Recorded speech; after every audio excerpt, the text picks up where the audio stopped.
Hi, my name is Shinko. Welcome to my channel. We have been escaping from the horrors of real life with the warriors, fire and ice. Hey, that rhymed. Anyway, we are on chapter 10, just beginning it. We left off at Fireheart and Graystripe getting their own apprentices for the first time. Fireheart took Cinderpaw, his apprentice, out, and they came across on their way home a kitty pet. A pregnant kitty pet, I should add. And it wasn't until later that Fireheart realized that was his sister.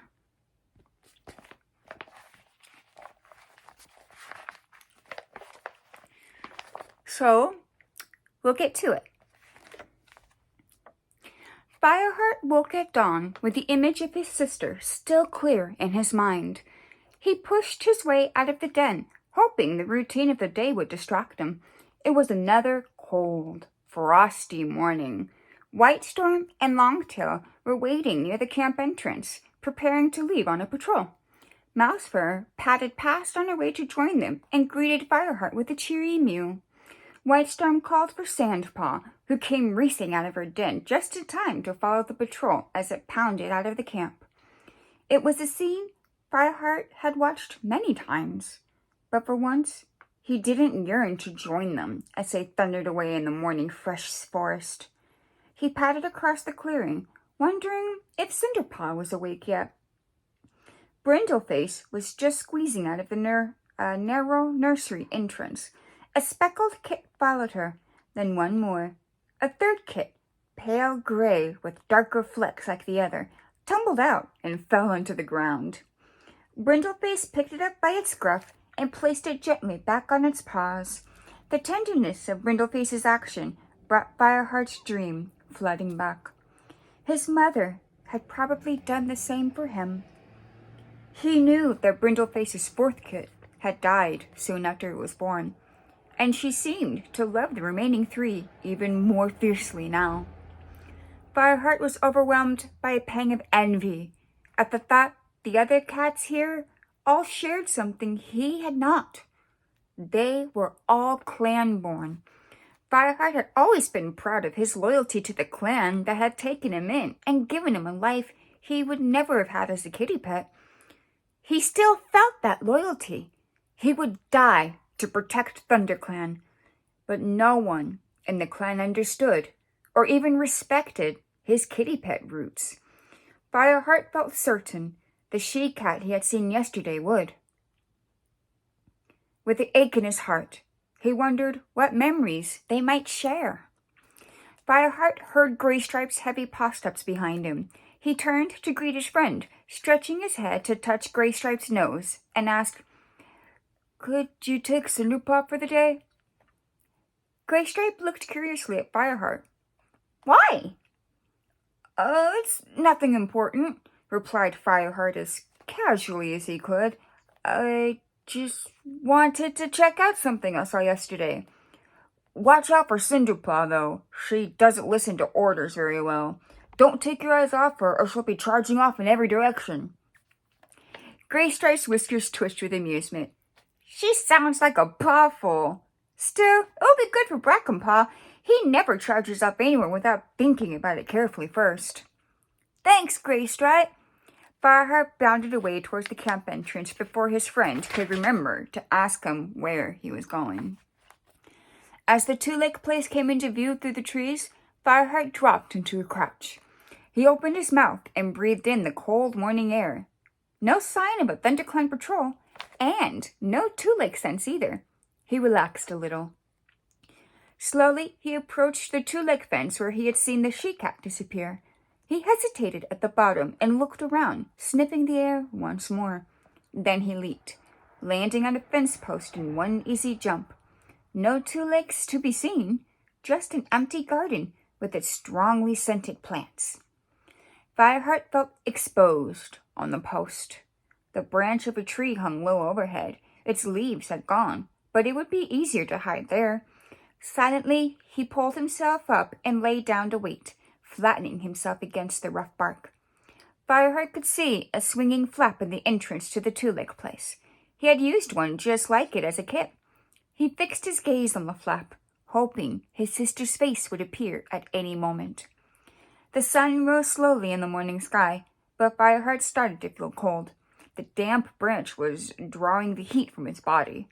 Perhaps the two legs were keeping his sister shut in. After all, her kidding would be soon. Fireheart licked a paw and wondered if he should go back to camp. Suddenly, he heard a loud clatter. Fireheart looked up and saw his sister pop out through the swinging flap. The fur along his spine rippled with anticipation, and Fireheart fought to stop himself leaping down into her garden straight away.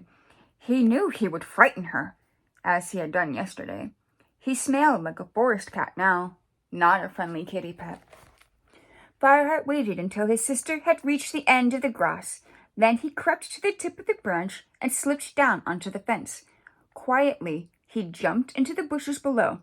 The she-cat's scent brought his dream flooding back to him. How could he get her attention without frightening her? Desperately, he searched his mind, trying to think of the name his sister had been given. He could remember only his own kitty pet name. Fireheart called softly from the bushes. "It's me, Rusty." The she-cat stopped dead and looked around.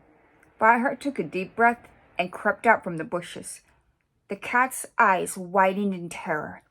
Fireheart knew how he must appear to her, lean and wild, with the sharp forest scents on his pelt. The she-cat raised her hackles and hissed ferociously. Fireheart couldn't help feeling impressed by her courage. In a flash, he remembered his sister's name. "Princess! It's me, Rusty, your brother. Do you remember me?" Princess remained tense. Fireheart guessed she was wondering how this strange cat could know these names.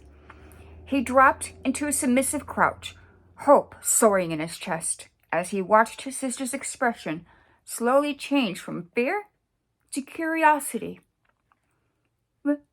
"Rusty?" Princess sniffed the air, wide-eyed and wary. Fireheart took a careful step forward. Princess did not move, so Fireheart edged closer. Still, his sister held her ground until Fireheart was standing only a mouse length away. "You don't smell like Rusty." "I don't live with two legs anymore. I've been living in the forest with ThunderClan. I carry their scent now." She's probably never heard of the clans, Fireheart realized, remembering his own innocence before he met Graystripe in the woods. Princess stretched her nose forward and rubbed her muzzle cautiously along his cheek. "But our mother's smell is still there," she murmured, half to herself. Her words filled Fireheart with happiness until her eyes narrowed and she took a step backward, her ears flat with distrust. "Why are you here?" she asked. "I saw you yesterday in the woods," Fireheart explained. "I had to come back to speak with you." "Why?" Fireheart looked at her in surprise. Because you're my sister." Surely she must feel something for him. Princess studied him for a moment. To Fireheart's relief, her guarded expression lifted. "You're very thin," she mewed critically. "Thinner than a kitty pet, maybe, but not thin for a forest cat," Fireheart replied. "Your scent was in my dreams last night. I dreamed of you and our brothers and sisters and..." Fireheart paused. "Where is our mother?"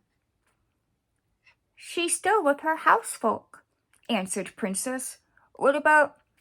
Princess guessed what he was going to ask. "Our brothers and sisters?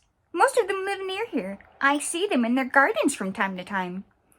They sat silently for a moment, and then Fireheart asked, "Do you remember the soft bedding of our mother's basket?" He felt a flicker of guilt about longing for such kitty pet softness. but Princess purred. "Oh, yes, I wish I could have it for my own kitten." Fireheart's discomfort faded. It felt good to be able to talk of such a tender memory without shame. "Will this litter be your first?" Princess nodded, uncertainty showing in her eyes. Fireheart felt a wave of sympathy. Even though they were the same age, she seemed to him very young and naive. "You'll be fine," he murmured, remembering Brindleface's kidding. "You look as if your two legs treat you well. I'm sure your kids will be healthy and safe." Princess moved closer to him, pressing her fur against his flank. Fireheart felt his heart swell with emotion. For the first time since he was a kid, he caught a glimpse of what the clan cats must take for granted: the closeness of kinship, a common bond determined by birth and heritage. Suddenly, Fireheart wanted his sisters to know about the life he led now. "Do you know about the clans?" Princess gazed at him, mystified. "You mentioned a Thunder Clan." Fireheart nodded. "There are 4 clans together," he went on, the words tumbling out. "In the clan, we take care of each other. Younger cats hunt for elders, warriors protect the hunting grounds from other clans. I trained all Greenleaf to become a warrior. Now I have an apprentice on my own." Fireheart could see by her bemused expression that his sister couldn't understand everything he was telling her, but yet her eyes brightened with pleasure as he spoke. "It sounds as if you enjoy your life," she meowed in awe. A 2-legged voice called from the house. Fireheart instantly darted under the nearest bush. "I should go," Princess mewed. "They'll be worried if I don't go back, and I have many tiny mouths to feed. I can feel them moving inside me." She glanced at her swollen belly, her eyes soft. Fireheart looked out from beneath the bush. "Go, then. I'll have to return to my clan anyway, but I'll come back and see you." Yes, I'd like that," Princess called out over her shoulder. She was already trotting back towards her 2-legged nest. Goodbye." "See you soon," Fireheart called. His sister disappeared from view, and he heard the swinging flap shut behind her. Once the garden was silent, Fireheart crept through the bushes to the fence. He jumped over it and ran into the forest. Memories of kidhood scents crowded his mind, suddenly more real than the scents of the forest around him. Fireheart paused at the top of the ravine and looked down at the ThunderClan camp. He didn't feel ready to go back yet. He was worried that it would all seem strange to him. "I'll go and hunt," he thought. Cinderpaw would be safe with Graystripe for a while longer, and the clan would welcome any fresh kill. He turned away and headed back into the forest. When he finally did return to camp, he carried a bowl and a wood pigeon in his mouth. The sun was setting, and the clan cats were gathering for their evening meal. Graystripe sat alone beside the nettle clump, a fat chaffinch at his paws. Fireheart nodded to him as he padded across the clearing to the pile of fresh kill that had already been collected. Tigerclaw was sitting below the high rock, his amber eyes narrow. "I noticed that Cinderpaw spent the day with Graystripe," he meowed as Fireheart dropped his cache onto the pile.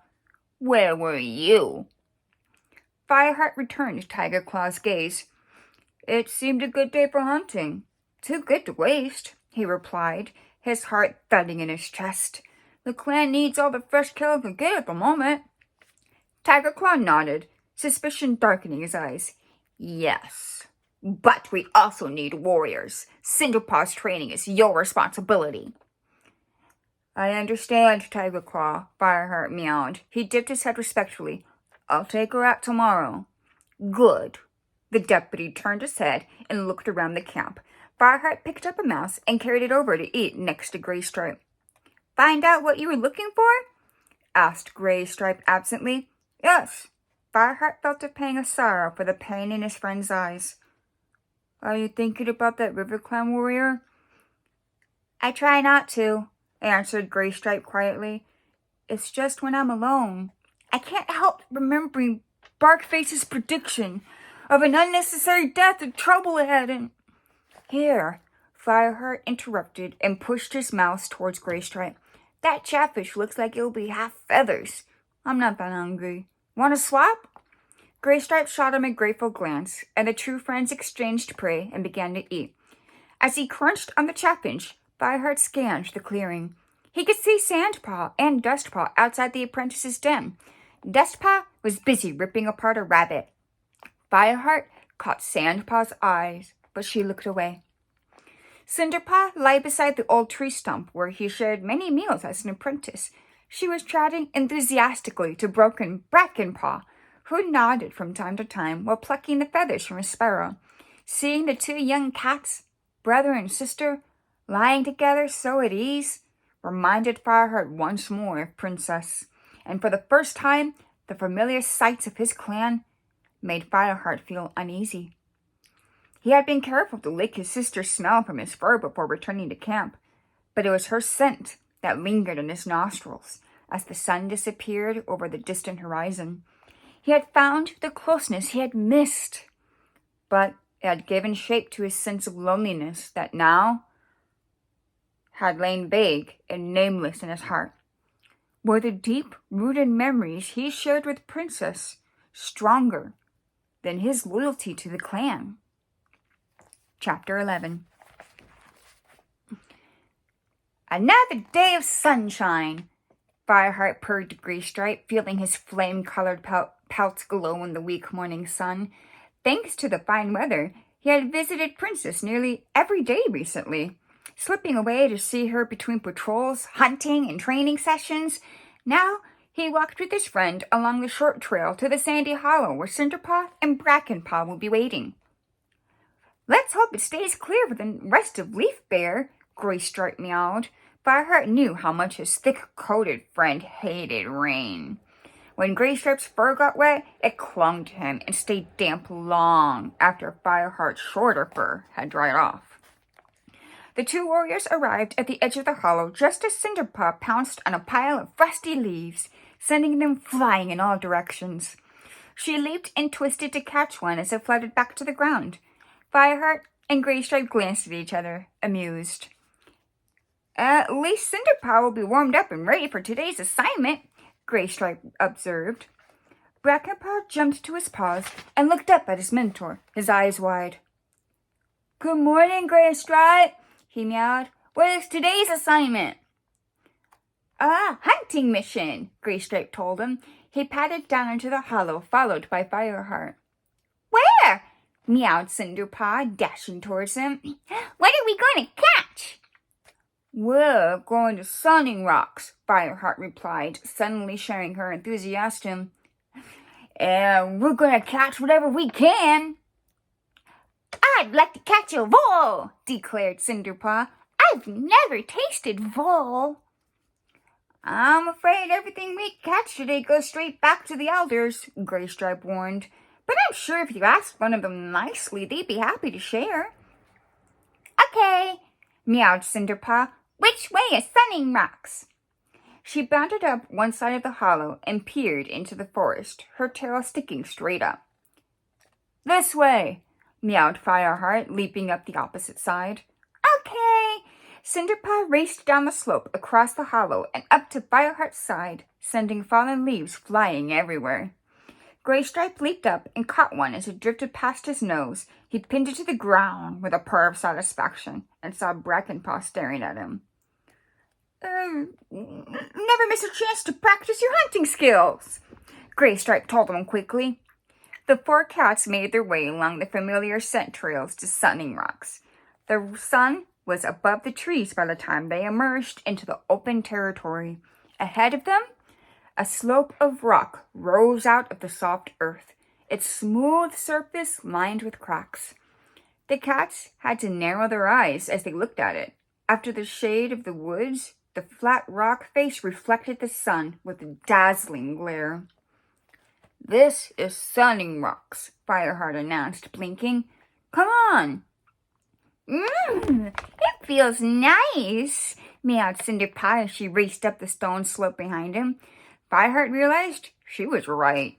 The stone felt comfortingly warm and smooth after the ice-cold forest floor. They rested at the top, where the far side fell away steeply to the forest. Fireheart listened for the gentle bubbling of the river that followed the river-clam border, flowing down from the uplands. It touched the sunning rocks before turning to run deeper into river-clam territory. He could barely hear it. Perhaps the water was low after the dry weather.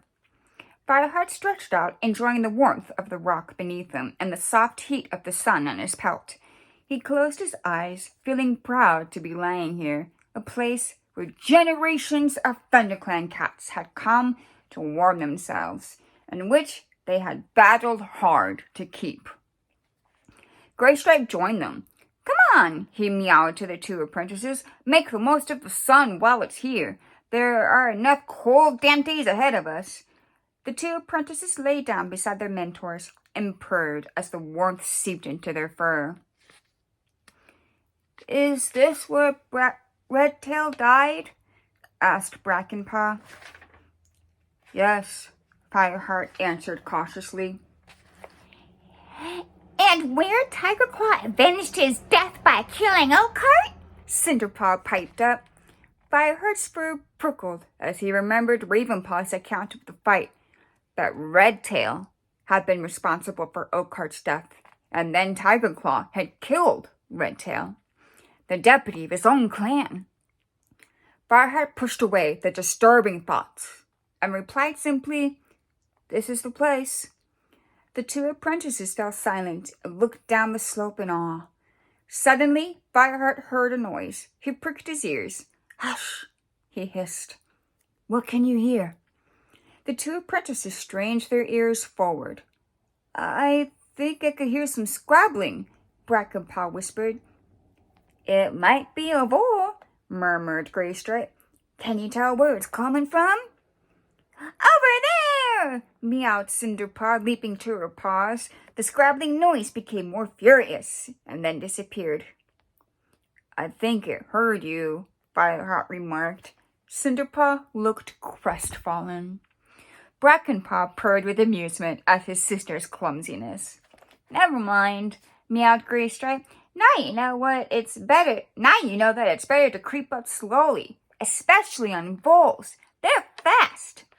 "Sit still, listen," Fireheart advised. "Next time we hear something, work out where it is and then begin to move toward it very slowly. A mouse could probably hear even the rustling of your fur, so let him think it's just the wind blowing across the rock." The cats remained where they were, no one daring to move until they heard the scrabbling sound again. His ears pricked. Fireheart rose and crept forward, placing each paw noiselessly in front of the other until he reached the edge of a small crack that ran across the rock face. He paused. The scrabbling noise continued. Fireheart lunged forward and reached down into the crack with his forepaw. He scooped out a fat vole that had been hiding in the shadows and flung it out into the bright stone. It squealed as it landed, but the hard ground stunned it, and Fireheart finished it off quickly. "Wow!" meowed Cinderpaw. "I want to do that." "Don't worry, you'll have plenty of chances. For now, let's get back to the forest," meowed Graystripe. "Aren't we going to catch anything else?" Cinderpaw protested. "Did you hear that vole squeal?" meowed Fireheart. Cinderpaw nodded. "Well, so did every other creature around here. The prey will be hiding for a while.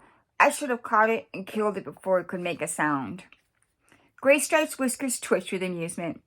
"I wasn't gonna say a word," he purred. Fireheart picked up the dead vole in his mouth, and together the cats headed down the slope and began to trek onward through the forest. After the open warmth of Sunning Rocks, the woods seemed chilly. Even though Sunhigh was approaching, Fireheart smelled fresh markers at the river-clam border. Beyond them, the ground sloped down to meet the river. A leaf fluttered down towards Brackenpaw. The young cat immediately leaped up and caught it between his paws. He landed, looking pleased with himself.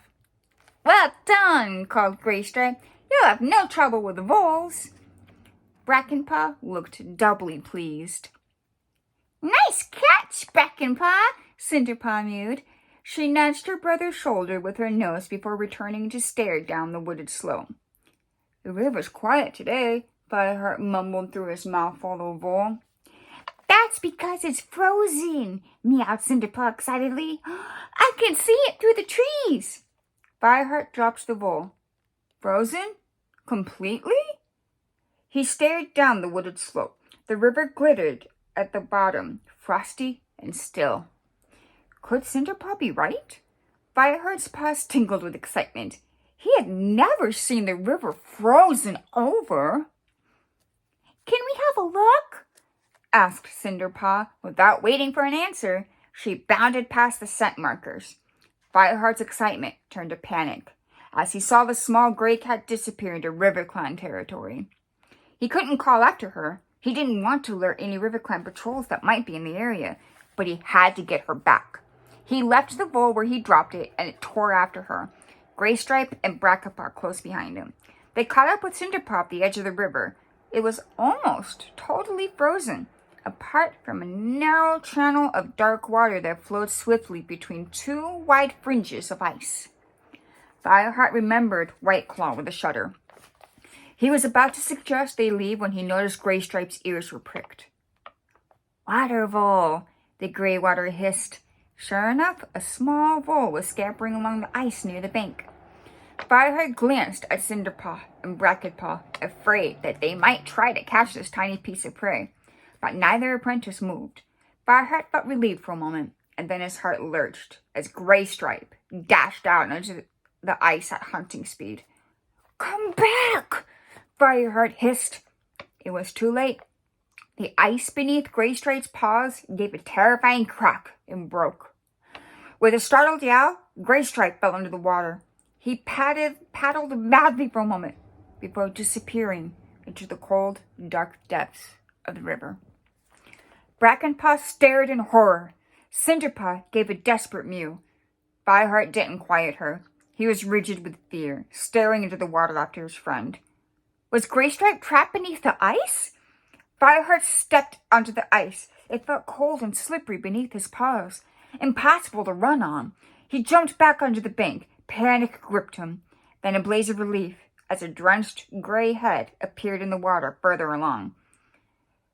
Relief turned to alarm as Fireheart saw that Graystripe was being carried downriver, turning and bobbling in the freezing waters. His paws thrashed helplessly, all his instincts to swim thwarted by the fierce current. Fireheart bounded along the bank, forcing his way through the bracken, but Graystripe was swept further and farther away. Suddenly, Fireheart heard a yell from the opposite bank had stopped. A slender, silver tabby had leaped onto the ice further downstream. She padded lightly over the frozen sheet and slid into the river ahead of Graystripe.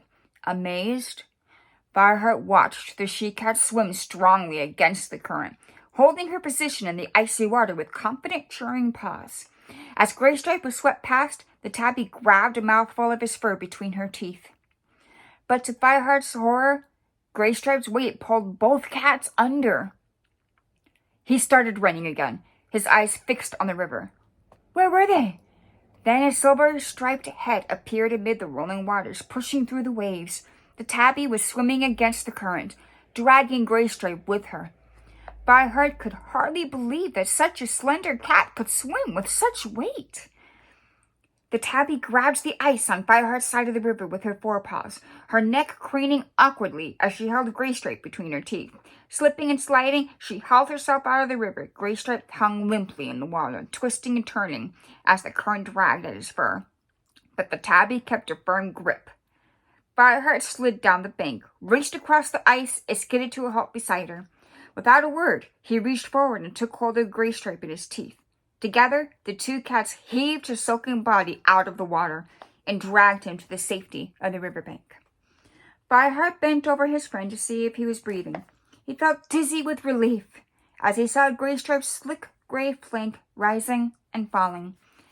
Graystripe coughed and sputtered and spat out a mouthful of river water. Then he lay still. Graystripe! Fireheart meowed urgently. I'm okay, wheezed Graystripe. His mew was breathless, but reassuring.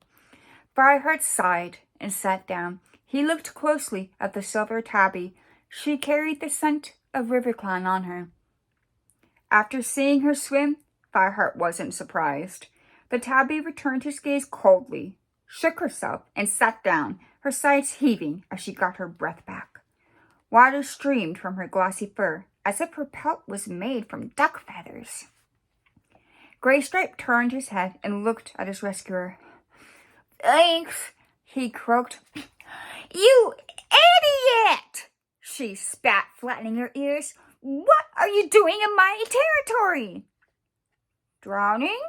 Replied Graystripe. The silver tabby flicked her ears, and Fireheart saw a glimmer of amusement in her eyes. Can't you drown yourself in your own territory? Graystripe whiskers twitched. But who would rescue me there? He rasped. There was a tiny mew behind Fireheart. He turned to see Cinderpaw crouching by a clump of grass further up the bank. Where's Brackenpaw? He asked. Just coming, answered Cinderpaw, pointing with her nose. Her brother was creeping nervously along the bank towards them. Fireheart sighed and turned to his friend. Look, Graystripe, we've got to get out of here. I know. Graystripe pushed himself to his paws and turned to the silver tabby. Thanks again. She dipped her head graciously, but hissed. Hurry, go now. She looked over her shoulder. If my father knew that I rescued a ThunderClan intruder, he'd shred me for kit betting. Why'd you save me then? Teased Graystripe. The tabby looked away. Instinct. I couldn't watch any cat drown. Now go. Go away. Fireheart stood up. Thanks. I'd have missed this furball if you drowned. He nudged Graystripe. His friend hadn't even shaken the icy water from his fur, and he was soaked to the skin. Come on, let's get back to camp. You're freezing. Okay, I'm coming, Graystripe meowed. But before he followed Fireheart up the slope, he turned back to the silver she-cat. What's your name? Mine's Graystripe. Silverstream, she replied, and bounded away back onto the ice and over the channel of water to the far side. Fireheart and Graystripe led their apprentices through the bracken towards the water. Fireheart couldn't help noticing that Graystripe looked back over his shoulder more than once. Cinderpaw noticed too. The little gray cat glanced up, mischief dancing in her eyes. What a pretty RiverClan cat she was. Graystripe gave her a playful cuff around the ear, and she ran on ahead. Stay with us, Fireheart warned in a loud hiss. They were still in RiverClan territory. He flashed Cinderpaw an angry look as she stopped and waited for them. If it weren't for her, they wouldn't be here at all, and Graystripe wouldn't have had nearly drowned. He looked at his wet friend, even though the gray warrior had shaken as much of the water from his fur as he could. His coat was still dripping, and ice was beginning to form at the ends of his whiskers. Fireheart quickened the pace. Are you okay, Graystripe? Fine, replied Graystripe through chattering teeth.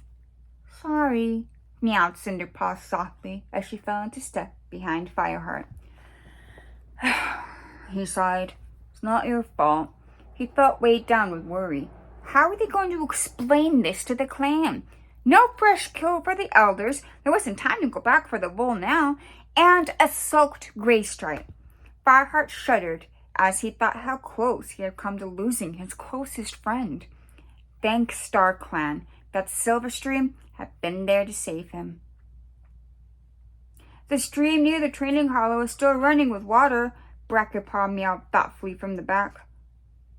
What? Asked Fireheart, puzzling out of his gloomy thoughts. The clan will probably assume that Graystripe fell in there, continued the young apprentice. We could say he was showing us how to catch fish, Cinderpaw added. I'm not sure any cat would believe Graystripe would get his paws wet on purpose in this weather, Fireheart pointed out. Well, I don't want the rest of the clan to know I had to be rescued by a RiverClan cat, meowed Graystripe with a flash of his old spirit.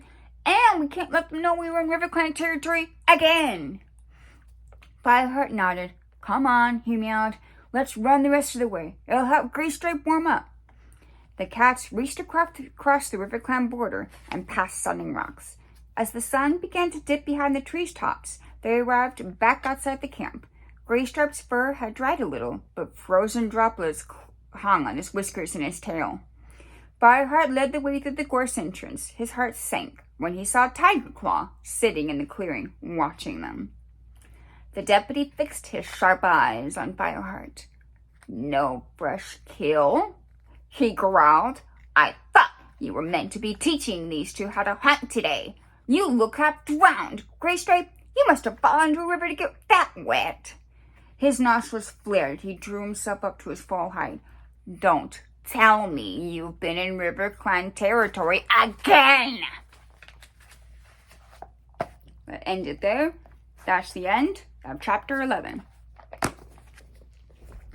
So I did forget to mention this at the beginning of this video. For anyone who's new, this is the second book in the series. I've already read the first book. You can check out my previous videos on that. Okay. Whether you realize it or not yet, a very, very big thing has happened, and a few major details have been dropped. So, first off, they were in River Clan territory again, and Graystripe almost lost his life, and he had to be saved by Silverstream, River Clan cat. So, she mentioned if her father knew she was helping, it would be a big issue. Well, I am going to tell you this here. You find out. Her dad is very important. So, Graystripe actually also seems to have cheered up a little bit. He got a lot more energy after that. And there was Cinderpaws teasing. Well, I'm going to tell you right here. Throughout this series, romances across clans do happen. However, I'd probably be no surprise to you if you followed this far. A romance between different clans is forbidden. Cannot happen. Clan loyalties get divided. This always wasn't the case either. There's other books that help explain more details, and there's other books and stuff that go into the series. So you find out more information there. It wasn't always like that. Some unfortunate tragedies have happened to cause these things.